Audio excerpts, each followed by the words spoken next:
Hi, this is Sanskriti from Earshot, and I have with me my two amazing bosses, Mr. Abhijit Majumdar and Gaurav Chaudhary with us. And today we're going to be talking a lot and trying to talk all about Twitter. So recently we had seen that Parag Agrawal, the Indian guy, actually became the CEO of Twitter, and Jack Dorsey had stepped down. And repeatedly Twitter has faced a lot of backlash from the right wing or the so-called center wing that बहुत ज़्यादा left है और बहुत biased है Twitter.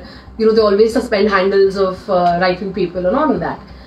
And of course, the left side has to say that that's just the freedom of expression of speech and Twitter is not biased, and the similar happens to the other side. Now, we have seen in the past few days that Elon Musk has bought shares and bought a size of Twitter, if I'm not wrong. And a lot of people were happy. He had posted something called as "I love you" on Twitter, which was really funny. Not like what Elon Musk would post, I think. And then there were developments that said that now he's saying that I want 100% share in Twitter. I'm not going to be only a party to the company shares. And Twitter's gone bonkers, and there are a lot of reactions. So from here, I would give Abhijit sir Baton to tell us more about this subject. See, Sanskriti, Twitter, for instance, is 11 times less than Facebook in terms of traffic, etc. Its revenues are 1/5 of YouTube's. However, why does Elon Musk want Twitter so badly? Because it wields tremendous amount of influence, and it has, it gives you tremendous amount of control on the narrative. And so Musk has always been, if you look at his other businesses, of course, the Tesla, the car business, non-fuel, fossil fuel cars, and his robots and his space enterprise, he is constantly looking at the future. He is constantly trying to build a tomorrow. I think Twitter fits brilliantly into his scheme of things there. So, which is why you see Elon Musk, he pretty much wants to get Twitter. He has, and also through his tweets, through his public, the extremely short and snappy, tantalizing public pronouncements, he wants to he has given us glimpses of what he wants to do with Twitter. Whether that's a facade and he's going to do something entirely different, we don't know. But that is how he has set out to do things. That yes, that. Yeah. So I just have one question. So first of all, everyone's saying that he is actually a free speech absolutist. So do you firstly agree to that? And the second thing is that what I wonder from an outsider is that Elon Musk hasn't been the whole Twitter and the social media entrepreneur kind of a guy. He was always into these cars and he has space mission Mars. Why is he so interested in Twitter all of a sudden? He's not somebody who's been very into this kind of building narrative sort of a thing. Again, Twitter influences great deal of, has a great deal of influence. YouTube or Facebook may have a much larger, much wider audience base and more revenues now. But if you look at controversies, news, narrative, even governments have been toppled because of Twitter. Elections, yeah. Elections have been influenced by Twitter. So, we can only hazard a guess at what is happening in Elon Musk's mind, or at that level, Putin's level or Elon Musk's level. We cannot actually. We will probably never know what exactly is the trigger for him to buy Twitter. As you're right that he has not been a very sort of social media entrepreneur, sort of sanctimonious evangelist kind of thing. But it's, I think it will. I hope there is hope that Twitter will be a more equal place, a more a place for more free speech, and it is not about just right or left. I mean, a lot of the most powerful man in the world had been deplatformed, Donald Trump, and I just read one of Musk's comments saying that if it is in the area of grey, if it is in the grey area, then let that tweet be. Don't cancel it, and let Twitter follow the rules of the nation's laws. Why should it sort of go, and apply its own rules? So these are good noises to listen to. I don't know how it will unfold. Yeah, I agree, and I think a lot of people are saying this, that again the same thing, that he's such a good businessman and a brilliant one at that. So why is he all of a sudden mentioning it to Twitter? But now I want to go to Gaurav sir, and my first question is that, do you really think, first of all, this blame that Twitter has been very biased? Do you agree to that? And secondly, do you think that if Elon Musk comes, is it going to be bad for the left or the center or something like that? Whether Twitter is biased or not is something that I cannot say, because there are always two sides of the story, depending on which side of the fence you happen to be. There'll always be things said that you don't agree with. So depending on where you stand at what point in time and what issue, you will decide whether think about whether Twitter is actually biased or not. So that's a matter of interpretation. And Twitter is much more than a platform. I think Twitter is the biggest, the most powerful, and the strongest news intermediary of the 21st century, because it has completely redefined the way information and news is shared. And therein lies the power of Twitter. So Twitter has emerged as the most powerful platform for storytelling, which is, in this case, is news and information. And storytelling in this age of data-driven algorithms is superpower. Anybody who tells a more convincing story has the power to set a narrative to his or her benefit. Be that as it may, it now appears that Twitter is probably going through its most significant period, or the most concerning period of existential crisis. What happens to Twitter?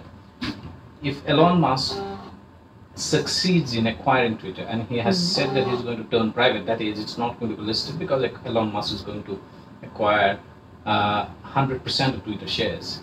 How does it change the way Twitter functions? At this point in time, regardless of the biases that one might accuse it of, it still remains the strongest platform and the most efficient platform of getting a story out, or getting a news out, or getting information out, or getting a point of view out. But what happens after this, and how this plays out, so far as Twitter's new ownership is concerned, is going to have, it could actually be a defining moment in corporate America. Because what Elon Musk has done is to set the cat among the pigeons. Now I'll just give you a bit of a brief history, a context to it. Elon Musk, this is not something that has happened overnight, or this is not a knee-jerk reaction or a knee-jerk action by Elon Musk. It is something that is well thought through. We do not know what he has in mind when he says that he needs to unlock its value. That's a subject for a different debate on a different day, as and when Elon Musk actually ends up succeeding in his takeover bid of Twitter. It's a very loaded statement, that he will unlock its value. Right? But wherein does Twitter's value lie? Elon Musk probably thinks that Twitter's value lies much beyond what we are seeing right now, or much beyond what its founders said.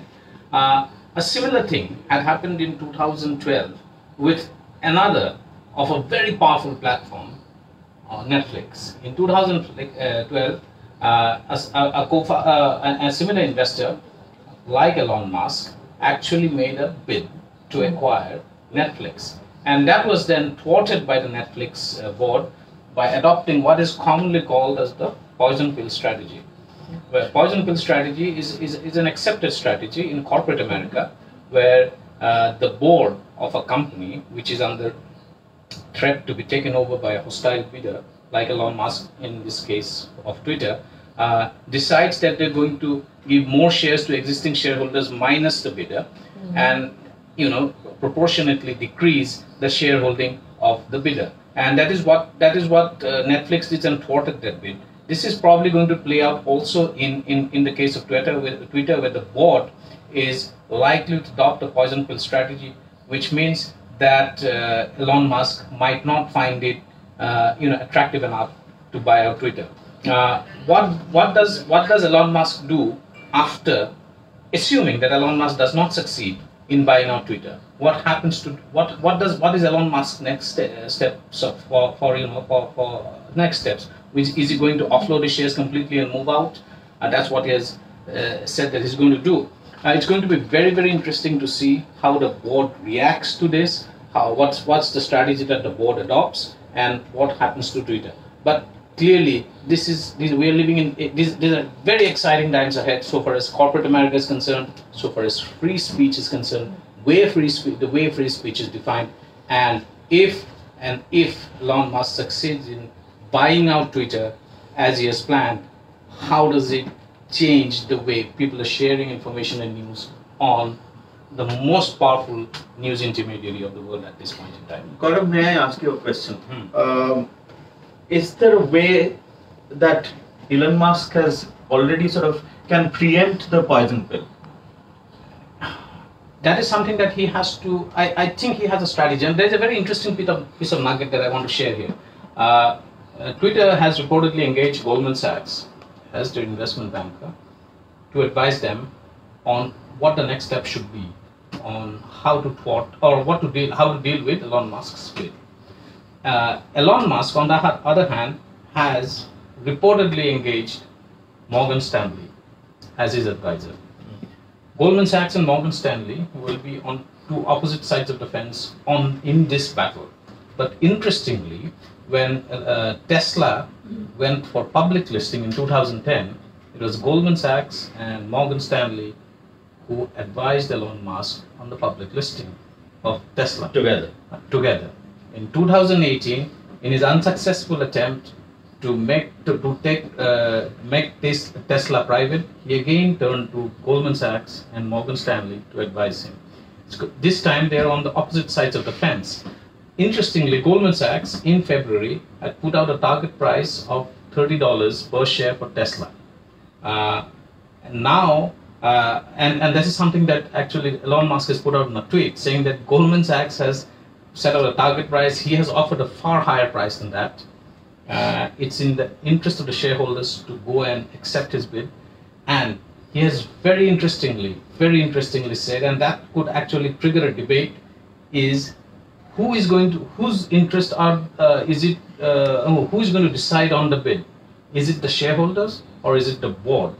Whose interest is the board serving? Is it the shareholders or someone else's? If it's the shareholders' interest that the board is serving, then clearly, if you interpret what Elon Musk has tweeted, it clearly is in the interest, prima facie, in the interest of shareholders to take the bid, because they're getting a massive premium on the current price, Tesla price, current ruling price of Tesla. Yeah, I just want to know one thing, that he earlier, of course, invested in a part of it, and now he's saying I'll withdraw everything in case you don't give me 100% this thing. Why is that? Why is that all of a sudden? No, it's not all of a sudden. It's part of a strategy. He holds close to 10% stake in Twitter right now.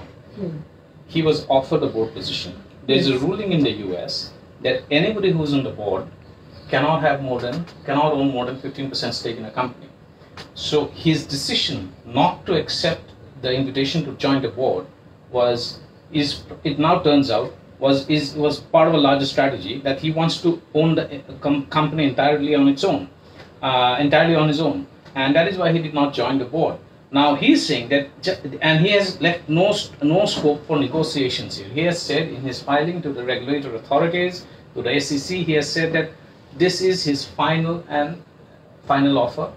He's not going to negotiate on this. If it is not accepted, then he's going to withdraw his investment. Yes. He withdraws his investment like it does. He going for a bulk sale in the stock markets. He said that I don't, and just like we own shares, all of us, many of us own shares and stocks and shares, and whenever we want to exit the stock market, we go to the stock exchange and sell those. Likewise, he's going to sell his shares in the stock market.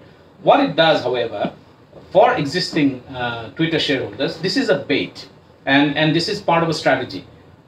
Elon Musk saying that if his bid is not accepted, he's going to exit from Tesla, means the share prices of Tesla could collapse.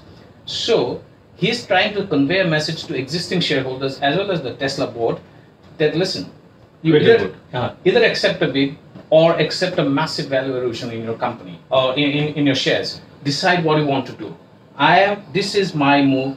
You now respond. And he has, in a very oblique manner, he has said that it's in the shareholders' interest to accept a bid.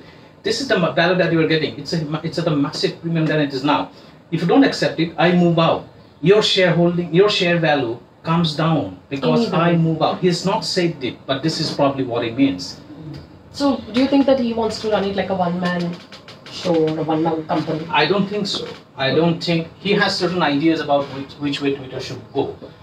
Those ideas we do not know, but he has clearly given an idea that Twitter is not functioning at its optimal value.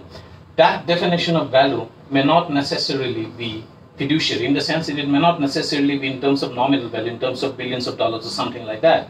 The value of Twitter might be something that he thinks is intangible. Yeah. It may not be tangible value that he is referring to here. That is where the game could be. Correct. Which is why in the first place he's bidding for Twitter and not something that has more, far more reach or whatever. He's finding some kind of a intangible value in Twitter that he's not finding in any other platform. There's another thing that he said lately, which again he is putting the ball in the court of the stakeholders. They say he said that the company belongs to the shareholders. It does not belong to the board. It does not belong to the board members. So who's going to decide on whether to accept a bid or not? Whose interests does the board need to serve? Is it the shareholders or their individual biases or their individual interpretation of what he's saying? It is like sending a message to shareholders that, and this is my interpretation of that tweet, that he's sending a message to shareholders, tens of thousands of Twitter shareholders, that if the board rejects this offer, then it is in your interest to stand up and oppose the board move. So this could mean that minority shareholders could actually go ahead and say, and minority shareholder activism is extremely rampant in the US.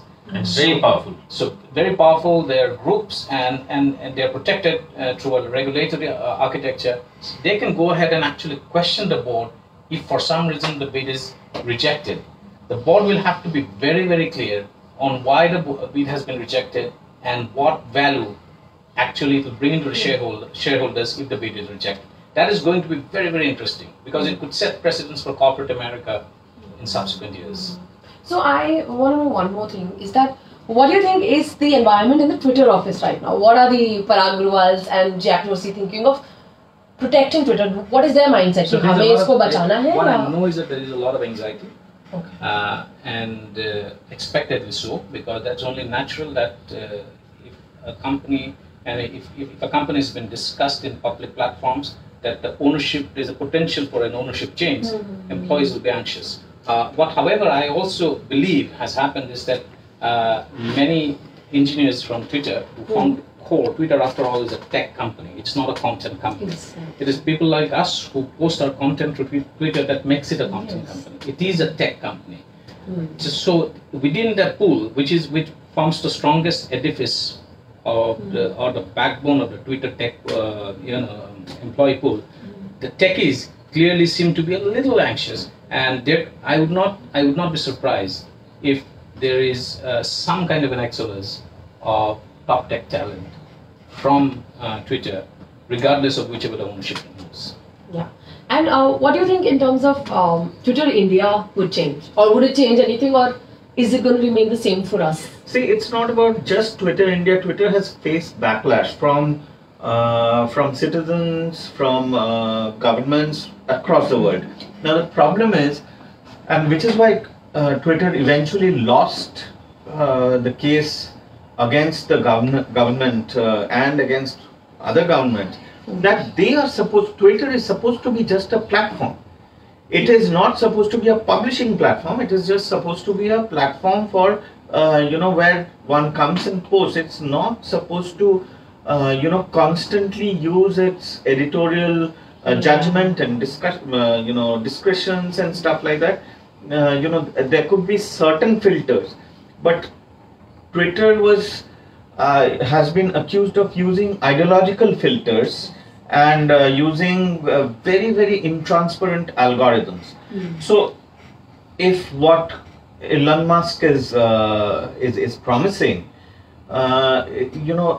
if that happens, then a lot more, one hopes that a lot more transparency comes in. So, the grouse that Indians have against Twitter India, and again, I mean, on the right we have seen handles like True Indology, etc., being constantly targeted. I have said that I've faced shadow bans, etc., for my views. There have been, and on the left as well, somebody like Sanjay Hegde has been deplatformed for something, rather flimsy. I mean, I don't agree with Sanjay's views, but that's not any reason to deplatform him straight away. So these things one hopes, whether it is Twitter India or Twitter Algeria or Twitter Russia or Twitter France, that would change, because Elon Musk, even at the peak of the Ukraine Russia war, said that he's not going to sort of take off Starlink from Russia, where even McDonald's and KFC's and all of them were sort of behaving as if they were speaking from the pulpit, and they were behaving as if they're holier than thou when they were driving. So Elon Musk said that Starlink's job is not to judge who's right, who's wrong. I mean, human beings are there in Russia and Ukraine, both sides. So just give them some kind of equal level playing field. And freedom of speech, I don't believe it can be absolute, but of course, as we evolve as human beings, we ought to strive for greater freedom of speech. And as journalists, we definitely should strive for greater freedom of speech, whether we like it or not. But the other person has the right to say it, and we must protect that right of the other person whose views we do not like. We must protect those views as well. But do you think accusations of Twitter being a very toxic platform is true? It is. Human beings are toxic. Human opinions and any mix of human opinion ought to be toxic, which makes Twitter have that kind of bite, which other platforms don't, because it's a micro-blogging platform. So the opinions are short, crisp, sharp, political, and you have all these influencers, all these presidents and prime ministers and CEOs joining Twitter, and so it is a toxic platform. There's no doubt about it. And so, what do we need to do about this toxicity? There ought to be certain filters. I suppose violence filters. So, what is happening? Call for violence. I'll tell you my view about Twitter in its current form and the flaws. Is that it has become a captive in the hands of algorithm, which is a captive in the hands of a few people sitting in California. Exactly. And their views determine how the algorithm behaves. Exactly. Now, how do you change it? Either you give it, the other extreme is also very fraught with all kinds of risks and possibilities. Then you open it up entirely. You open it up entirely, so that means it becomes a free-for-all, and it becomes, the toxicity gets even more deep and embedded, and then people eventually run away. So that carries the risk of Twitter deplatforming in mass, or people deplatforming Twitter in a mass manner. The other one is that you completely make it human intervention, so which then kills Twitter's power as an intermediary or as an intermediary of free information and news, and also obviously opinion. What it has done is that as it's often sometimes jokingly said that Twitter, everyone is an opinion maker on Twitter, and Twitter has given that democratized that opinion. But I think the middle path is that we have fewer filters. We don't have ideological filters, but we have physical harm filters, for instance. They can't be called for violence. They can't be called for self-harm or harm for the group, etc. Yeah. I think we need to wrap up now. No hate speech and no extreme comments, but I think it was a great discussion. I have got to learn a lot. So thank you, Abhijit sir and Gaurav sir. And I think I just want to end with a joke that I hope if Elon Musk comes on board, we get Donald Trump back on Twitter, because I think that was really bizarre. So thank you so much. This is Sanskriti from Earshot. Please stay tuned to Earshot, YouTube, Instagram, Twitter and Facebook. Thank you.